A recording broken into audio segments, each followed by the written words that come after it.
Hello po, ako po si Joseph Anthony Lim. Meron po kami project na tinatawag na Circular Doubly Linked List. Papakita ko po sa inyo yan. Ngayon, nag-code po ako dito sa Python ng playlist, music playlist siya na pwede mo lang in-next ng in-next. Kumbaga, playlist, ganon. Tapos, pag nasa dulo ka na ng kanta na nilagay mo, kunyari, yun ay pinakalas na kanta, babalik siya sa una, sa pinakauna. Yun yung tinatawag na circular. Pakita ko sa inyo yung code dito para malaman natin kung paano.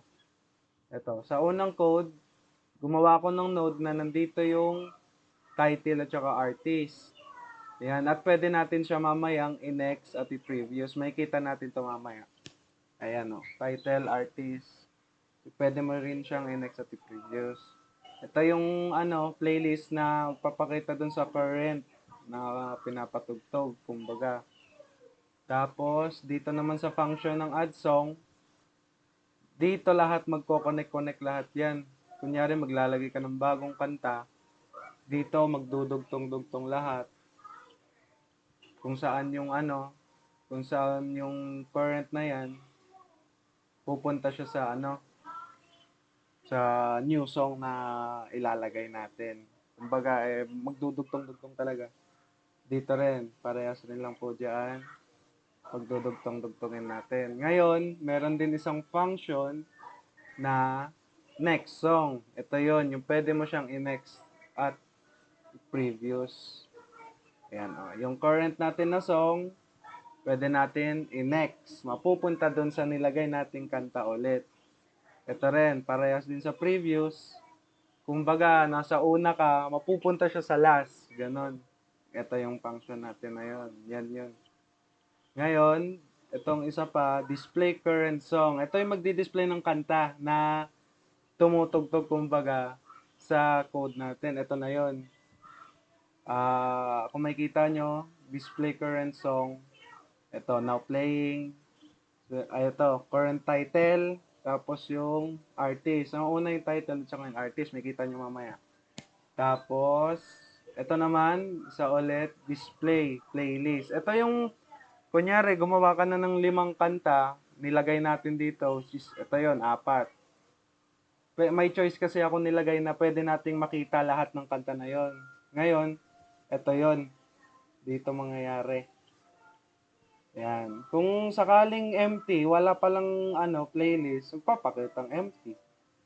Kung natin is none, empty. Yan. Pero kung merong laman, yung playlist mo nang papakita, tapos yung title at yung artist. Ayan. So, ito, playlist. Ito na yon. Multo by Cup of Joe, Birds of a Feather, If by Bread, ganyan. Ito yung mga kanta natin. Kailangan natin to para makita kung mag-work talaga yung code. So, kunyari, maglagay ako ng bagong kanta kung sakali. Wait lang. Playlist, song, ayan.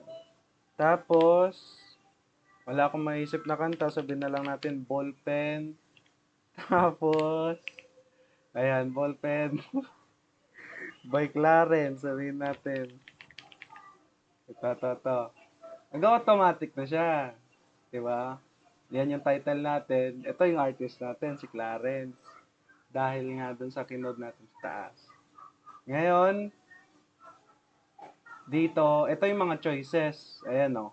Mga choice natin to mamaya. Next song, ito yon choice 1. Tapos yung 2 naman, previous song. Ito yung 3, show playlist. 4, kung mag-exit na tayo. Okay, so yung input natin, i-enter natin yung choice natin. So, i-run na natin to. Okay. Oops. Wait lang.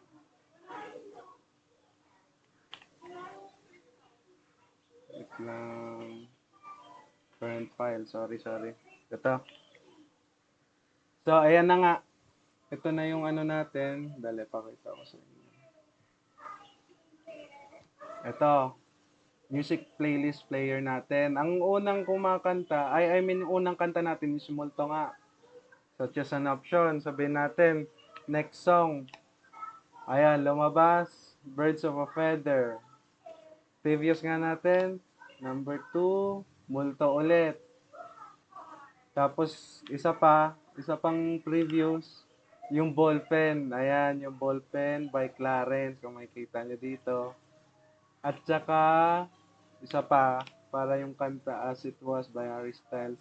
Yun, circular talaga siya. Konektado lahat. Pwede mong i-next, pwede mong i-previous.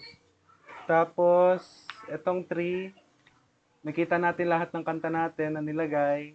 As It Was, ballpen, andyan na lahat. Okay. So, pwede na natin siyang i-exit. Exit. Pause na. So, thank you po sa pakikinig. Sana na understandable naman yung sinasabi ko. Thank you po.